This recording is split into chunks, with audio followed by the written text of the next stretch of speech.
മഹാനായ റസൂലുള്ളാഹി സ്വല്ലല്ലാഹു അലൈഹി വസല്ലമ സ്വഹാബത്തിന് ഒരു മോട്ടിവേഷൻ ക്ലാസ് എടുത്തു കൊടുക്കുകയാണ് ഒരു സമയത്ത്. അതിങ്ങനെയാണ്, റസൂലുള്ളാഹി സ്വല്ലല്ലാഹു അലൈഹി വസല്ലമ ഒരിടത്ത് നിന്നു. എന്നിട്ട് റസൂൽ പറയാം, ഇവിടെയാണ് സ്വർഗമുള്ളത്, ഇവിടെയാണ് മനുഷ്യനുള്ളത്, അവിടെയാണ് സ്വർഗമുള്ളത് എന്നൊരു വരവരഞ്ഞ് കാണിച്ചു കൊടുത്തു റസൂല്. എന്നിട്ട് റസൂല് പറഞ്ഞു, ഇവിടുന്ന് മനുഷ്യൻ ജീവിതമായ യാത്രയിൽ കൂടി ജീവിച്ച് കാലങ്ങൾ കഴിയുമ്പോഴാണ് ആ സ്വർഗത്തിലേക്ക് എത്തിപ്പെടുക. പക്ഷേ അവിടെ എത്തിപ്പെടുന്നതിന്റെ മുമ്പ് റസൂല് സൈഡുകളിൽ, ആ നേരെ വരഞ്ഞ വരയുടെ സൈഡുകളിൽ കുറെ വര അങ്ങോട്ട് വരഞ്ഞു കൊടുത്തു.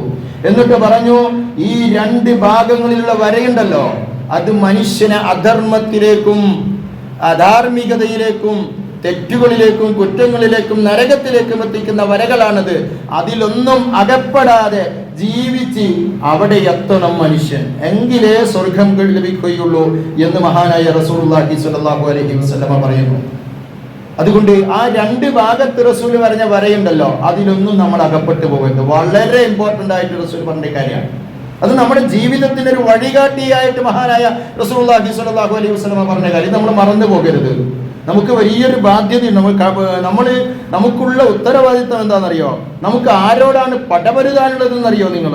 യുഗാന്തരങ്ങൾ പരിചയമുള്ള, പഴക്കമുള്ള, യുഗാന്തരങ്ങളോളം പ്രാക്ടീസുള്ള, പലരെയും പിഴപ്പിച്ച് പ്രാക്ടീസുള്ള, ആ രീതിയിലുള്ള ജ്ഞാനമുള്ള അത്രയും സാമർഥ്യമുള്ള ഒരു പിശാചിനോടാണ് നമ്മൾ പടപൊരുതിയിട്ട് ആ സ്വർഗത്തിലേക്ക് എത്തേണ്ടത്. ആ സ്വർഗത്തിലേക്ക് നമ്മൾ എത്തുന്നത് ആ പിശാചിനോടാണ് നമ്മൾ പടപൊരുതേണ്ടത്. മഹാനായ റസൂലുള്ളാഹി സ്വല്ലല്ലാഹു അലൈഹി വസല്ലമ സ്വഹാബത്തുമായി ഒരു വലിയ യുദ്ധം കഴിഞ്ഞ് തിരിച്ചു വരിക. ഒരുപാട് ആൾക്കാർ ഷഹീദായി പോയിട്ടുണ്ട്.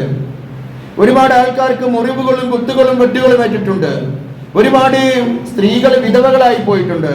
ഒരുപാട് മക്കൾ യതീമുകളായി പോയിട്ടുണ്ട്. എന്നിട്ട് മഹാനായ റസൂലുള്ളാഹി സ്വല്ലല്ലാഹു അലൈഹി വസല്ലമ സ്വഹാബത്തിനെ ഇരുത്തിക്കൊണ്ട് പറയാ, യാ സ്വഹാബ്, ഓ സ്വഹാബത്തെ, നിങ്ങൾ അറിയോ, നിങ്ങളൊരു ചെറിയൊരു യുദ്ധം കഴിഞ്ഞാ വരുന്നത്. ഇത്രയും വലിയൊരു യുദ്ധം കഴിഞ്ഞിട്ട് വരുമ്പോ റസൂല് പറഞ്ഞത്, നിങ്ങളൊരു ചെറിയൊരു യുദ്ധം കഴിഞ്ഞാ വരുന്നത്. ഇനി നിങ്ങൾക്ക് ചെയ്യാനുള്ളത് വലിയൊരു യുദ്ധമാണ്. ആ യുദ്ധത്തിലേക്കാണ് നിങ്ങൾ പോകേണ്ടത്. സ്വഹാബത്ത് വളരെ ആകാംക്ഷയോട് ചോദിച്ചു, യാ റസൂലല്ലാഹ്, ഏതാണ് ആ യുദ്ധം? ഇതിലും വലിയൊരു യുദ്ധം ഏതാണ് ഞങ്ങൾ അഭിമുഖീകരിക്കാനുള്ളത്? ഞങ്ങൾ അതിനും തയ്യാറാണ്. റസൂലുള്ളാഹി സ്വല്ലല്ലാഹു അലൈഹി വസല്ലമ പറഞ്ഞ യുദ്ധം, നിങ്ങളെ സ്വന്തം ശരീരത്തോട് നിങ്ങൾ പടപൊരുതണം. നിങ്ങളെ പിഴപ്പിക്കാൻ വരുന്ന പിശാചിനോട് നിങ്ങൾ പടപൊരുതണം. നിങ്ങളെ മദ്യപാനത്തിലേക്ക് ക്ഷണിച്ചുകൊണ്ടിരിക്കും, നിങ്ങളെ മയക്കുമരുന്നിലേക്ക് ക്ഷണിച്ചുകൊണ്ടിരിക്കും, നിങ്ങളെ ആ മയക്കുമരുന്ന് പലതിലേക്കും ക്ഷണിച്ചുകൊണ്ടിരിക്കും.